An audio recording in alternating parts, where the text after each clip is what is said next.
গত ফ্যাসিস্ট আওয়ামী লীগ সরকারের আমলে যে ধরনের জঘন্যতম গুম খুন হত্যা করা হয়েছিল এবং র্যাব এবং পুলিশ বাহিনীকে ব্যবহার করা হয়েছিল সেই ব্যাপারে একটি বিস্ফোরক মন্তব্য করেছে বিশিষ্ট ব্যবসায়ী ও হামিম গ্রুপের চেয়ারম্যান একে আজাদ চৌধুরী। আমরা শুনে নেই তিনি কি বলেছেন।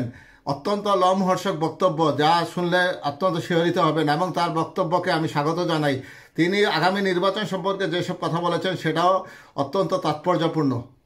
হবেন না, তার বিরুদ্ধে আবার শত শত হাজার হাজার ছেলে মেয়েরা রক্ত দিবে না।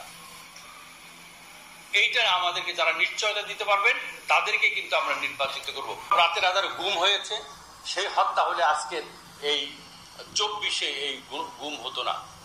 আপনি দেখেন এই 14 বছরে যে গুম হয়েছে, তো লোমহর্ষক ঘটনা।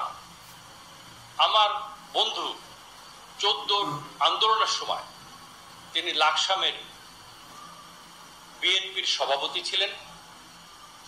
একটা অ্যাম্বুলেন্সে করে তারা 2 জন ঢাকা আসছিলেন। মাঝপথে র্যাব নারায়ণগঞ্জে যিনি দায়িত্ব ছিলেন লেফটেন্যান্ট কর্নেল, তাদেরকে নিয়ে হত্যা করেন। তার 3 দিন পরে আমরা জানতে পারি, যখন খোঁজার পরে দিলাম তাকে হত্যা করা, তার লাশও পাওয়া যায়। এরকম শত শত ঘটনা আমাদের জানা আছে যেগুলো এখন বেরিয়ে আসছে। তো এগুলো কারা করছে? এগুলো কি পুলিশ তার স্বেচ্ছা করছে? পুলিশের পিছনে যে মুনিরা আপারা যারা আগামী দিনে দায়িত্ব নেবেন, তাদেরকে যদি এই সংস্কার যেগুলো করবেন, এটা অত্যন্ত একটা দলিল হিসাবে থাকবে আমাদের কাছে। প্রত্যেকটা সংস্কার যারা করবেন এই দলিলগুলো থাকবে। এইটা কিন্তু আমাদের জন্য একটা বাইবেল হিসেবে আমরা যেই রাজনৈতিক দলে আসুক তাদেরকে বলবো যে এই সংস্কার করেছেন কিনা, এবং আপনারা যারা রাজনীতি করেন আপনাদের যদি ম্যানিফেস্টোতে এই সংস্কারগুলো তুলে ধরেন, তাহলে তাদেরকে কিন্তু আমরা নির্বাচিত করবো আগামী দিনে। একটা রাজনৈতিক দলের নেতা মাঝে মাঝে বলেন এবারের নির্বাচন কিন্তু জয়ী হওয়াটা কিন্তু সহজ হবে না। আসলেও সহজ হবে না। আমরা এবার দেখব যে তিনি কমিটমেন্ট রাখবেন। আগামী দিন তিনি ক্ষমতা গিয়ে আর এক স্বৈরাচার হবেন না, তার বিরুদ্ধে আবার শত শত হাজার হাজার ছেলে মেয়েরা রক্ত দিবে না। এইটা আমাদেরকে যারা নিশ্চয়তা দিতে পারবেন তাদেরকে কিন্তু আমরা নির্বাচিত করব।